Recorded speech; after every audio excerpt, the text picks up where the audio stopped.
What is going on, everyone? Welcome to another very exciting episode right here on the MIgardener channel. So you're a beginning gardener.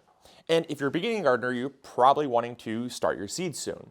But one of the biggest mistakes I see a lot of gardeners making is starting the wrong seed that's too difficult for a beginning gardener.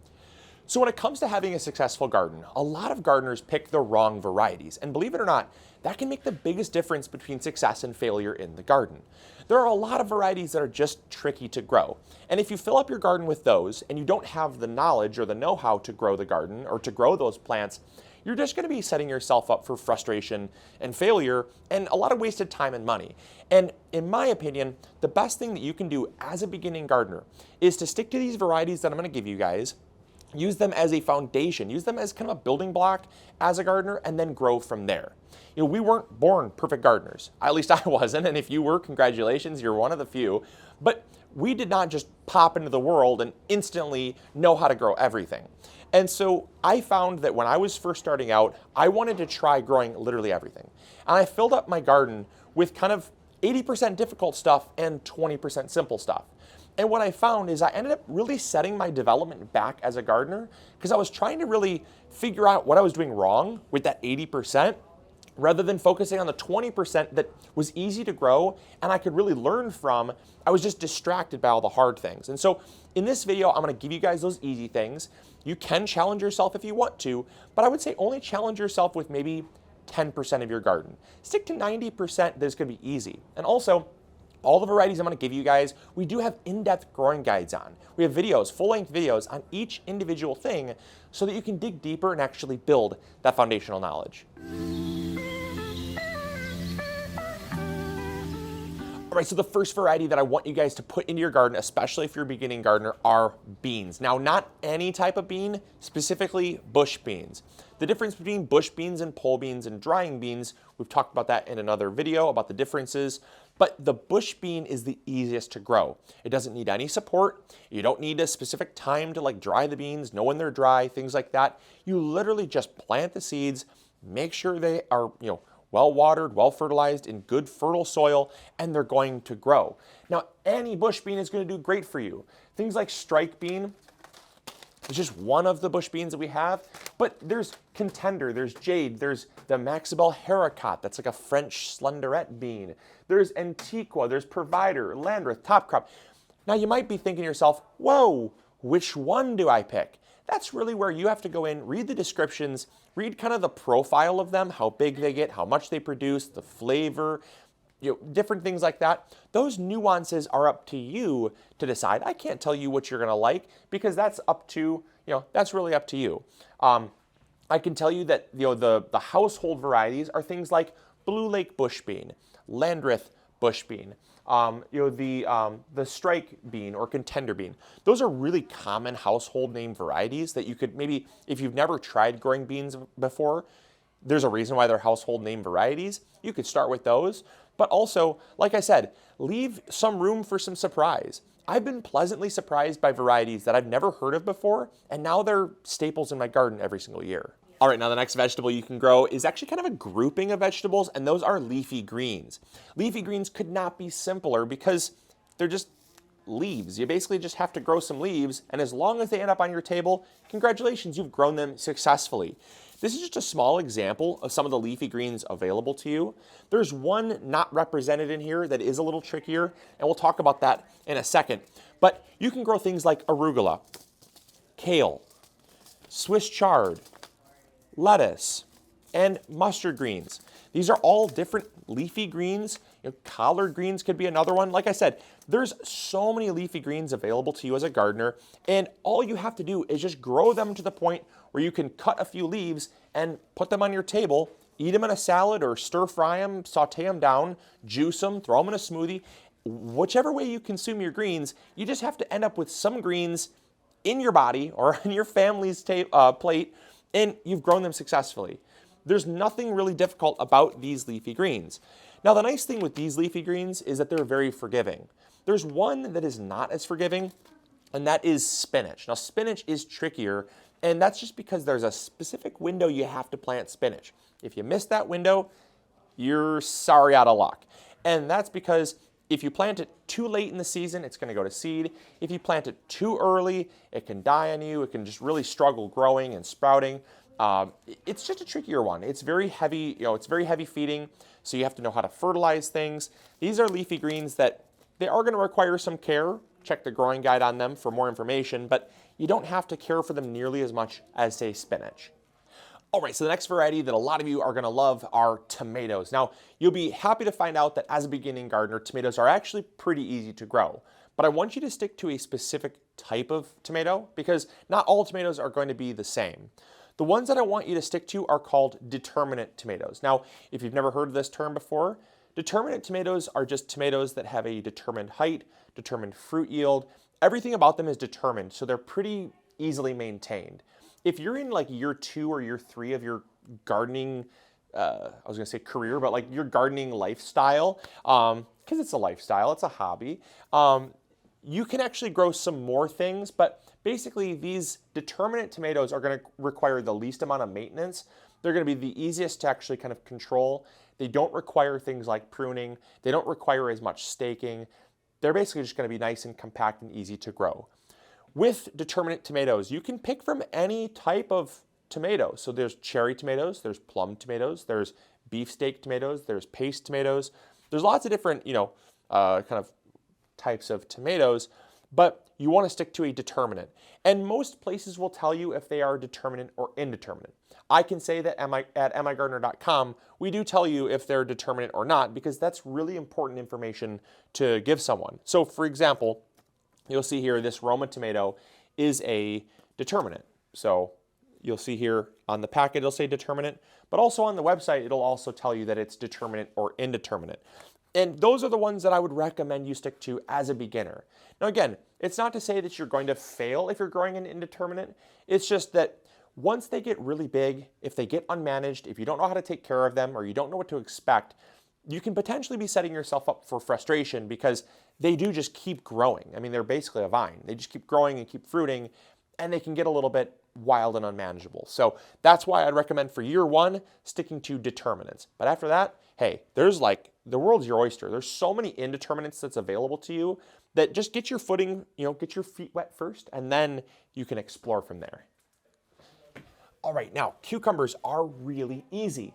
Not all of them are going to be as easy as the other, but I would say most cucumbers are going to be great for beginning gardeners. Now, it doesn't matter necessarily if you're going with a pickling cucumber like this, homemade pickles, or if you're going with more of a slicing cucumber like the Ashley cucumber, or if you're even going with like a greenhouse cucumber like the tender green.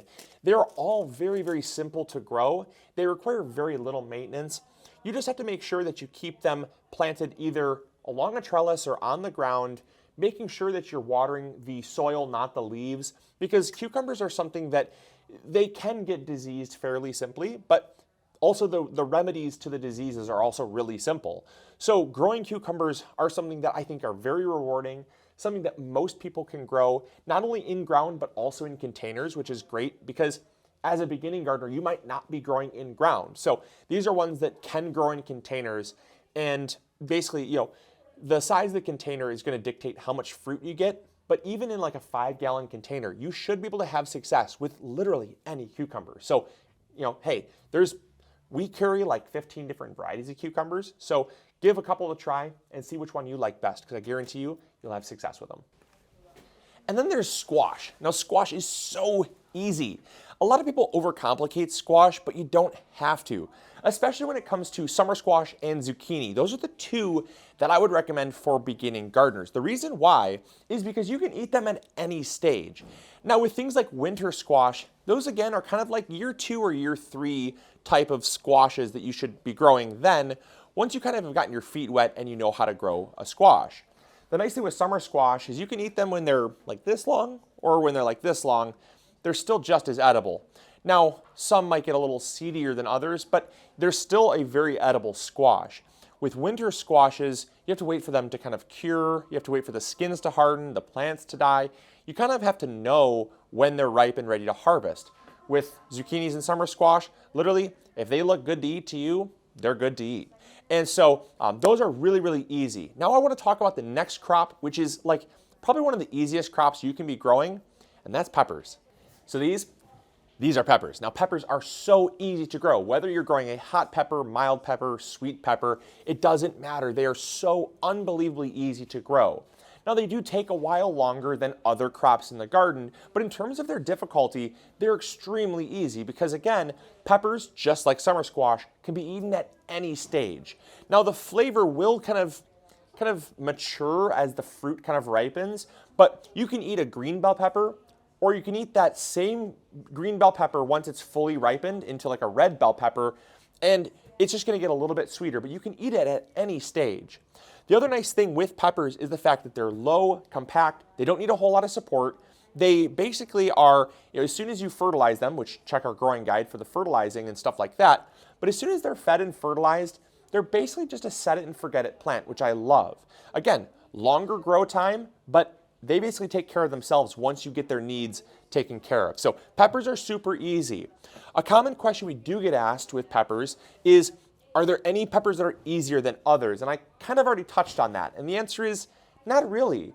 If you're growing a super hot pepper like a habanero, those are just going to take even longer to mature than say a bell pepper. But in terms of their overall needs, they're exactly the same. So those are super easy. Let's talk about the last one that I think, well, we have two more that we're going to talk about, but there's one specific vegetable that we're going to talk about, which is broccoli. We're going to talk about that, and then we're going to talk about some herbs. So let's go. All right, and so then comes broccoli. Broccoli is super easy to grow for the beginning gardener. Now you have to pick the right type of broccoli. Just like with everything, there can be a more challenging type. And the type that I want you to stick to if you're a beginner is known as sprouting broccoli. Now there is a heading broccoli and a sprouting broccoli.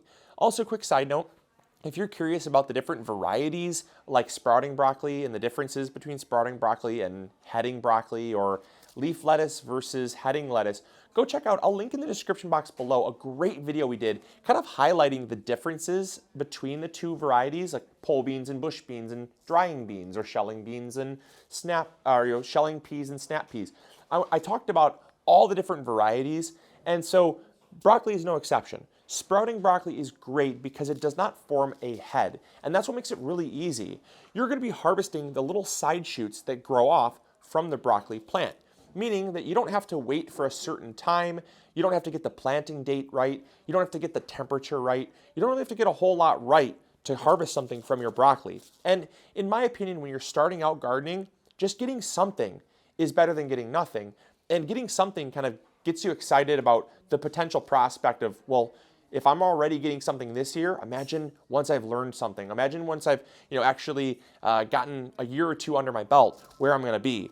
And so sticking to sprouting broccoli is a great one.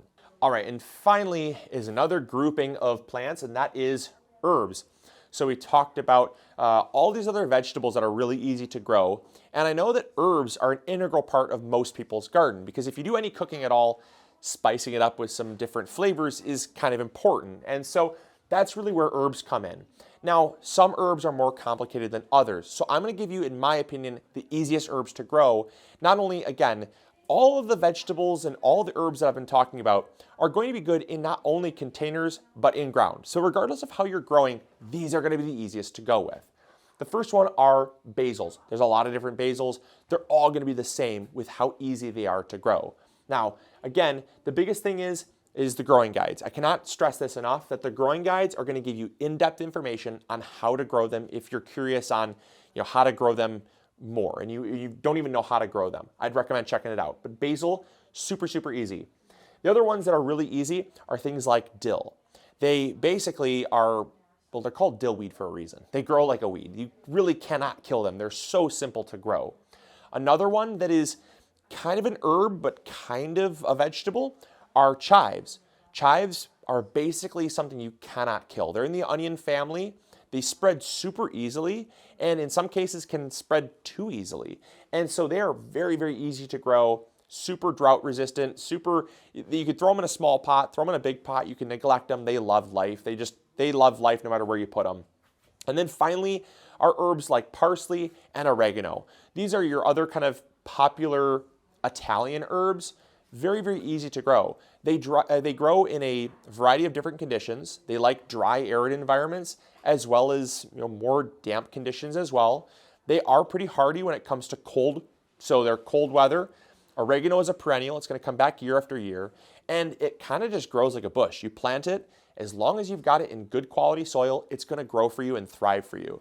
Parsley is something you're going to plant every year, but I've grown parsley from basically the first part of spring all the way through summer, even into winter, no problem at all. And so parsley is another very, very easy one. Now, there are lots of other herbs. I'm aware, there's like sweet marjoram, which is kind of in the oregano family.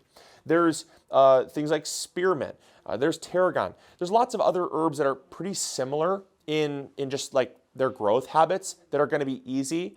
But I don't want to get you guys bogged down by giving you guys too many, because I also want to end on this. There are so many varieties that do exist. And there's lots of easy crops that I didn't mention in today's video. The reason why I didn't is very intentional. I don't want you to get bogged down and get overwhelmed trying to grow everything, because sometimes when you're first starting out gardening, having a small garden and a more kind of controlled garden is great, because it allows you to kind of control what you have, maintain what you have, so it doesn't get out of hand. Because as a beginning gardener myself, when I first started out, I thought it was the coolest thing in the world to have a 700 square foot garden. I ended up failing miserably and dialing that way back to about 150 square feet because I couldn't manage it all. I didn't know how to manage that big of a garden at first. And so if I gave you so many different things, you might think, well, I'm going to try growing all those different things, and you don't have enough space for them.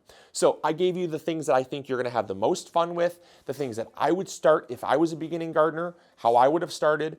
And I really hope that you learned something from this episode. Again, if you did, make sure to throw a thumbs up. Check out those complete growing guides. We have an entire playlist. I'll plug the playlist rather than each individual growing guide. That way you can kind of check it out and learn if you want. And so check that out. Hit the like button, subscribe if you haven't already, join the family, join the community, and yeah, I'll catch you guys on the next episode. As always, this is Luke from the MIgardener channel, reminding you to grow bigger. Let's go. Bye.